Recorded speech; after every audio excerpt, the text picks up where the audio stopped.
मुख्तार अंसारी के लाल को जमानत, पहले बड़े तो अब छोटे बेटे को मिली कोर्ट से राहत। क्या बदल जाएंगे पूर्वांचल की सियासी समीकरण? नए चेहरों पर टिकी सबकी निगाहें। किस केस में मिली उमर अंसारी को हाई कोर्ट से राहत? क्या वो भी आजमाएंगे चुनावी मैदान में किस्मत? उठने लगे अभी से सियासी गलियारों में सवाल। इस वीडियो में जानिए हर एक बात। फिर एक बार पूर्वांचल के सियासी समीकरण बदलते दिख रहे हैं, क्योंकि मुख्तार अंसारी का परिवार को एक के बाद एक केस में राहत मिल रही है, जिसके बाद तमाम सवाल अब सियासी गलियारों में भी गूंजने लगे हैं। क्योंकि एक वक्त ऐसा भी था कि बाहुबली मुख्तार अंसारी का नाम सुनते ही लोगों की रूह कांप जाती थी।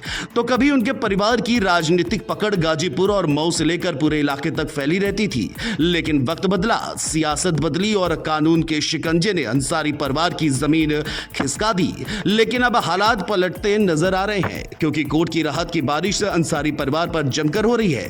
पहले बड़े बेटे अब्बास अंसारी और अब छोटे बेटे उमर अंसारी को हाई कोर्ट से जमानत मिल गई है, जिसके बाद सवाल उठने लगे हैं कि क्या अंसारी खानदान फिर से पूर्वांचल की सियासी पिच पर वापसी की तैयारी कर रहा है। क्या नए चेहरों के सारे ये परिवार खोई हुई ताकत दोबारा हासिल कर पाएगा? ऐसे सवाल अब सियासी गलियारों में भी उठने लगे हैं।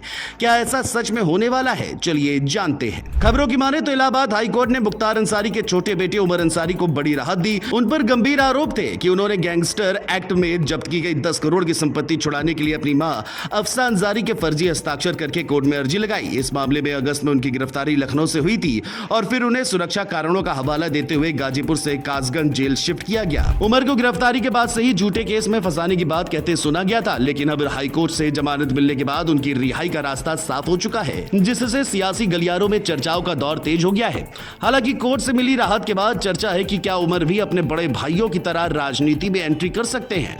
आपको बता दें कि उमर को मिली राहत कोई अकेली घटना नहीं है। कुछ ही दिन पहले उनके बड़े भाई अब्बास अंसारी को भी हाईकोर्ट से बड़ी राहत मिली थी।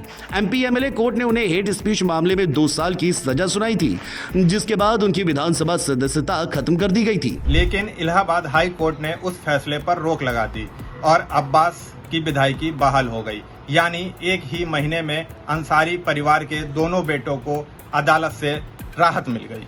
इस घटनाक्रम को पूर्वांचल की सियासत में अंसारी परिवार की संभावित वापसी के संकेत के तौर पर देखा जा रहा है। वरिष्ठ पत्रकारों का भी कहना है कि पूर्वांचल में अंसारी परिवार की सियासी पकड़ किसी से छुपी नहीं रही है, इसलिए फिर एक बार नया खेल हो सकता है। गाजीपुर, मऊ और आसपास के जिलों में अंसारी नाम ही चुनावी नतीजों को प्रभावित करने के लिए काफी हुआ करता था, लेकिन मुख्तार अंसारी पर लगातार कानूनी कार्रवाई और जेल जाने की वजह से परिवार की पकड़ ढीली पड़ गई। अब हालात बदलते दिखाई दे रहे हैं। अब जाल अंसारी, सिबगतुल्ला अंसारी, अब्बास अंसारी, सुबह उर्फ मन्नू अंसारी और अब उमर अंसारी, ये सभी नए चेहरे राजनीति में अपनी जमीन तलाश रहे हैं। यहां तक कि अब्बास की पत्नी निकत के भी चुनाव लड़ने की चर्चाएं तेज है। यानी अंसारी परिवार एक बार फिर सामूहिक रूप से मैदान में उतरने की तैयारी कर रहा है। देखा जाए तो पूर्वांचल की राजनीति जहां बीजेपी, सपा और बसपा के इर्द गिर्द घूम रही है, वही अंसारी खानदान की संभावित वापसी इस खेल को और दिलचस्प बना सकती है। अब सबकी निगाहें इस पर टिक गई है कि उमर अंसारी कोर्ट से मिली इस राहत को चुनावी मैदान में किस तरह भुनाते हैं। अगर वे और अब्बास मिलकर मैदान संभालते हैं तो पूर्वांचल के समीकरण एक बार फिर बदल सकते हैं।